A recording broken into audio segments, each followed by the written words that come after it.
E aí, meus amigos, sejam bem-vindos ao canal L Gustavo.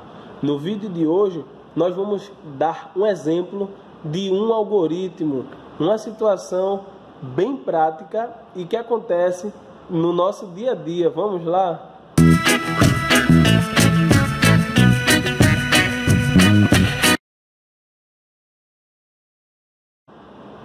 Bem, algoritmo, trocar uma lâmpada.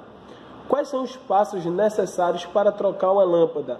É necessário que você execute uma sequência de ações. Por exemplo, você precisa pegar uma escada, você precisa posicionar a escada embaixo da lâmpada, buscar uma lâmpada nova, subir na escada, retirar a lâmpada velha e colocar a lâmpada nova. Isso é uma sequência de ações que faz com que ele seja seguido naturalmente por qualquer pessoa. Qualquer pessoa que lê e desejar trocar, substituir uma lâmpada com esse algoritmo vai seguir essas ações. Por conta disso, o algoritmo ele estabelece um padrão de comportamento, pois todos que pegarem aquele algoritmo vai seguir os mesmos passos, as mesmas ações. Isso gera um padrão de comportamento e isso gera uma sequência ou sequenciação, que é uma convenção, na verdade, com o objetivo de reger o fluxo de execução do algoritmo. Então, aqui está o nosso passo a passo e a sequenciação, ela estabelece para onde o fluxo de execução será direcionado. Nesse caso, o fluxo está indo de cima para baixo. Assim como a sequenciação ela determina a primeira ação a ser executada e qual ação vem a seguir, do mesmo jeito, da mesma forma que nós lemos um livro de cima para baixo e da esquerda para a direita. Existem outras culturas, outras literaturas que você lê em sentido contrário. Então é importante você entender a sequenciação do seu código. Mas e se a lâmpada não estivesse queimada? E agora? A execução das ações de pegar a escada e de pegar a lâmpada nova, né, era vital, era importante para que você decidisse ou não executar a ação. Por exemplo, a execução das ações conduziria a uma troca independente se a lâmpada estivesse queimada ou não. Então você iria pegar em vão a escada, iria pegar em vão a lâmpada nova, porque a lâmpada não está queimada, a lâmpada está boa. Então vamos fazer um teste antes de trocar a lâmpada. Então fazendo um algoritmo com um teste, o algoritmo ficaria dessa forma: pegar a lâmpada, posicionar a escada embaixo da lâmpada, buscar a lâmpada nova, acionar o interruptor e nós vamos fazer o teste. Se a lâmpada não acender, então eu executo as ações. Eu subo na escada, retiro a lâmpada queimada e coloco a lâmpada nova. Então, fazendo um teste é importante. Somente se a condição for verdadeira, a lâmpada será substituída. Então, aqui nós executamos um teste seletivo, que por meio de uma condição é determinada quais ações serão executadas. No nosso exemplo, nós só vamos substituir a lâmpada se a lâmpada realmente estiver queimada ou não estiver funcionando por qualquer outra razão. O resultado do teste, deste teste seletivo, pode ser falso ou verdadeiro. Está bom, mas o algoritmo ele sempre pode ser melhorado. Então, você foi pegar a escada, mas você não sabe se a lâmpada e a lâmpada nova e a escada ela realmente são necessárias. Porque se você pegou a escada, pegou a lâmpada nova, chegou lá e a lâmpada não está queimada, depois do teste que você executou, você fez essas tarefas em vão. Vamos colocar o teste antes de pegar a escada e a lâmpada? Faz bem mais sentido, não é verdade?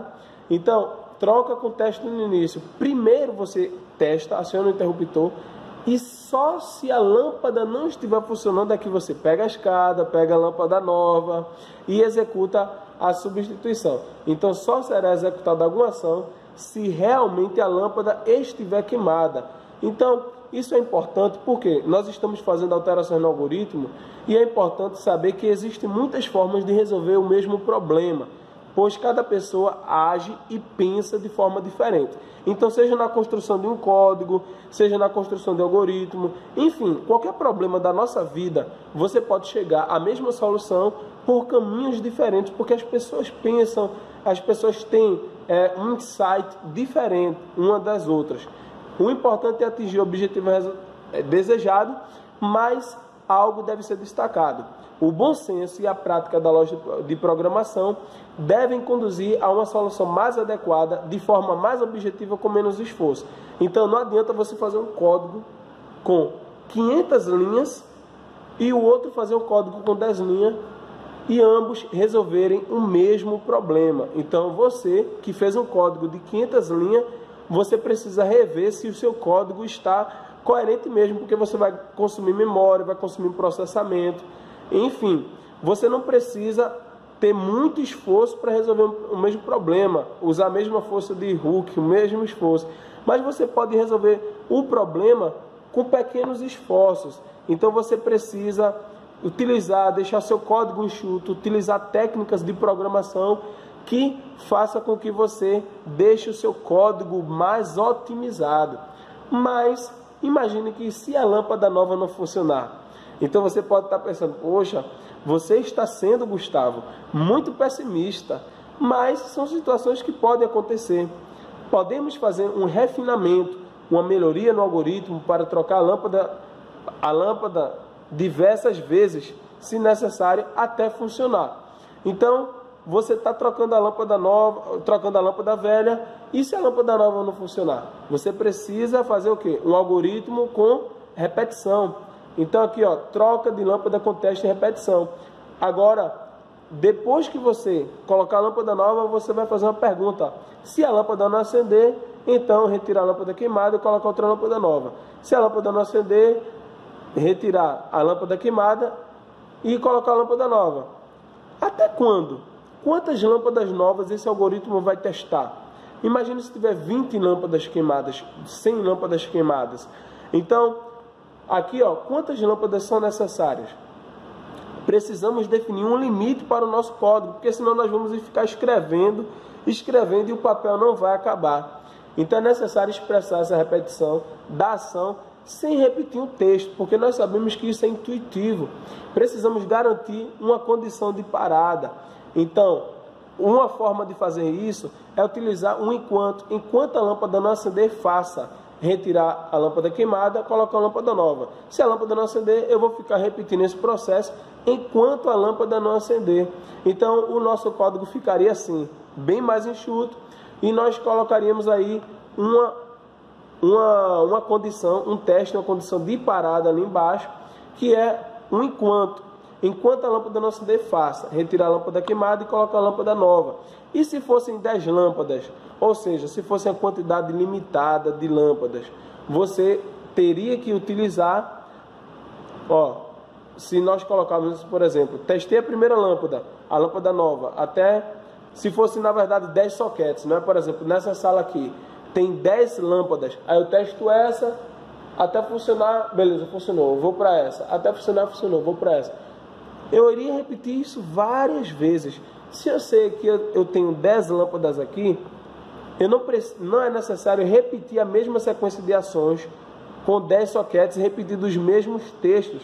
Nós podemos alterar o fluxo sequencial de execução para executar as ações correspondentes a um socket quantas vezes forem necessário. Então, utilizando aqui, ó, trocar a lâmpada com teste para 10 sockets com repetição. Então, eu determinei, se você ler aqui, ó, enquanto a quantidade de sockets testado for menor que 10, faça.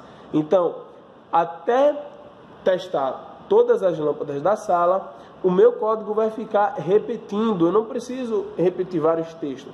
Existem técnicas que vai fazer com que a máquina execute esse processo. Alguns conceitos a ser lembrados. Estrutura sequencial, é importante lembrar que é um passo a passo, uma ação executada após a outra. Estrutura seletiva, que permite ou não que o fluxo de execução passe por um conjunto de ações. E estrutura de repetição.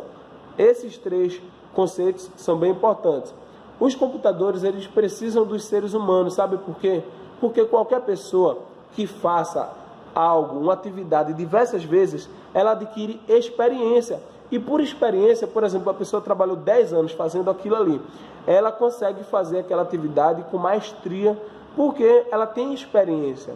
Mas o computador não tem experiência. Se você fabricar um computador agora, ele não tem experiência. Você precisa ensiná-lo. Você precisa determinar com detalhes e na sequência correta as ações que ele deve executar. Uma sequência finita que garanta a solução de problemas. Então você deve determinar exatamente o que você quer que o computador faça. O passo a passo detalhado, o passo a passo preciso, o passo a passo objetivo, as instruções precisas e na sequência correta. A máquina, ela depende disso, o software depende disso. E quem vai executar essas instruções, quem vai construir estas instruções para os computadores são os programadores, somos nós.